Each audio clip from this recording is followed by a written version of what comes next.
welcome to Model Mummy.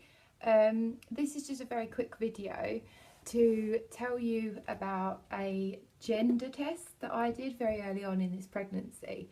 I'm just sharing it with you because it was quite funny. As most of you know, I've already got a little boy who is 3, and this time around when I was pregnant I was desperate to know the gender as soon as I could. So I started looking around on the internet to see when was the soonest I could find out. And most people have heard of the 16-week ultrasounds that you can have. But I wanted to know sooner than then, like I couldn't wait, I needed to know immediately. So I heard about a company called Nimble Diagnostics. I don't know if anybody out there's heard of them. And it's a UK-based lab, and they do a blood test from 9 weeks to tell you, well, with 95% certainty to tell you what gender your baby's going to be. So I start looking around online, and it's 180 quid, 180 pounds for the test. So I tell my other half, and he's like, no, you're crazy, you're not wasting that much money, like you're going to find out anyway in a few more weeks and the test won't change anything. So I was like, okay, alright, I won't waste the money. Another couple of weeks go by and I find myself back on that website, and I just thought, sod it, I don't even care, like I'm just gonna do it and I won't tell him. So I ordered the test and I kind of forgot about it. It took about a week to come posted out to me, and a small white envelope arrived, nothing flashy, and it was the test, and I'm like, oh my god.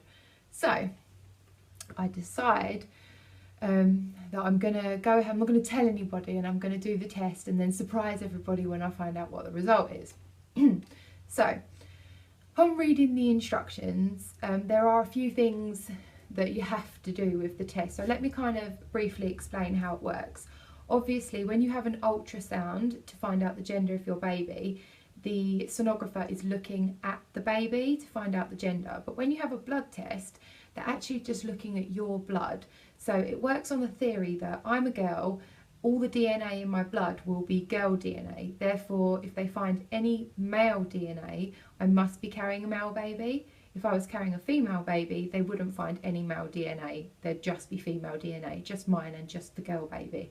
So that's how it works. It's kind of a process of elimination rather than looking at the development of the baby. Okay, so I hope that makes sense. There are another couple of things that you have to do. When you're doing the test, you can't have any men present. You can't have their DNA infecting your blood sample. So I needed to do the test when my other half was out the house and when my son was out the house, and they couldn't infect anything. So picture this. Now I've explained how it works. I'll tell you how I got on with the test. You get a tiny little needle and a small bottle, probably about the size of the tip of your finger, and you need to fill that small bottle with blood, and it's that blood that you post off and they test. Sounds simple enough? Okay, so picture the scene. It's Mother's Day, and Ethan's gone out to go and get Mummy a present, so I'm in the house on my own, and I think, right, this is the perfect opportunity. There are no men here, nobody can infect anything I'm doing, so I'm just going to crack on and get this test done. Right, so I go downstairs, get the Dettol spray out, and I'm antibacterial in all the kitchen tops, wash my hands with antibac soap, dry them on a paper towel, because I don't want to use a regular towel in case it's got any boy DNA on it and I'll get boy DNA on my hands.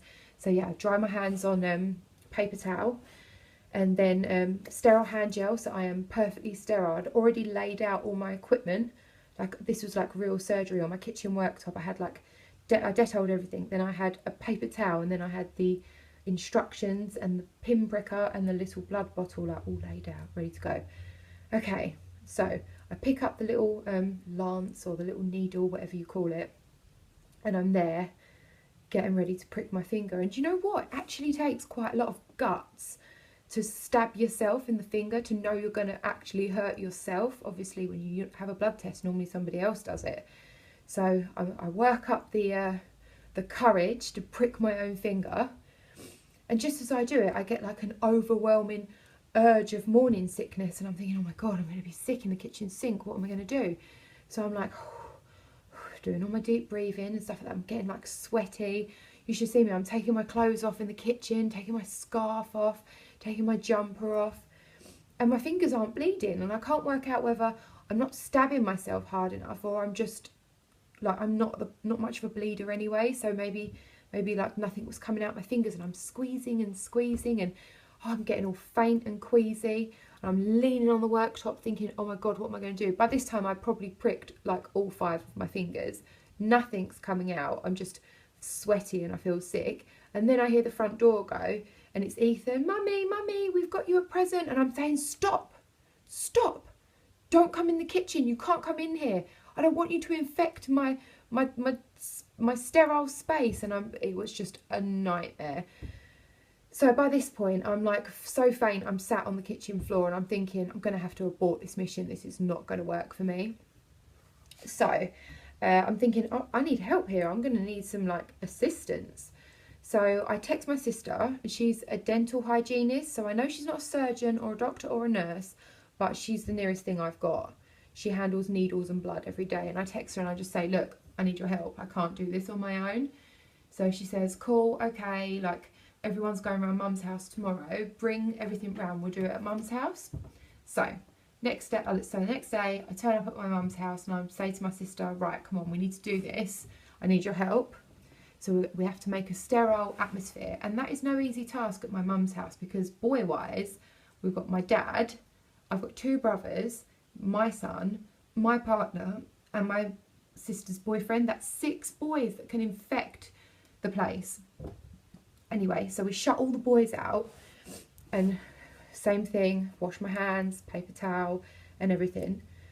Well, according to the paperwork that came with this test, you should be able to get enough blood from 3 large drops. We did over 50 pinpricks in my fingers. I had holes in every single finger and thumb on my hand, on the sides, on the pads, on the top. And for days afterwards, I couldn't type, like it was sore to do anything. Anyway, we did manage to finally get the blood. Probably took us about an hour. So I think if you're a bleeder, you'd probably be much better, but I'm not much of a bleeder. So we were like milking my fingers like how you'd milk a cow. But we did get there, and I did get an email back about 10 days later saying that I'm having a boy. And the ultrasound confirmed I am having a boy. So, long story short, I can only sing the praises of Nimble Diagnostics. For me, they were great. So as I said, I will put a link below to the website for anybody that wants to check it out. It was £179 for the test, but I have seen them cheaper, maybe like 150 on other websites. I didn't shop around, but I paid 179. It has an over 95% success rate. And if they're wrong, you do get your money back anyway. So for me, I kind of felt it was something fun to do and quite risk-free. So anybody else out there done any crazy tests to try and find out the gender of their baby? Let me know. Otherwise, it's just me on my own. Yeah, so please subscribe to my channel and check me out on Instagram and Twitter and Facebook. Hope you're enjoying the videos. I know I'm enjoying recording them for you. So yeah. Thank you very much for watching.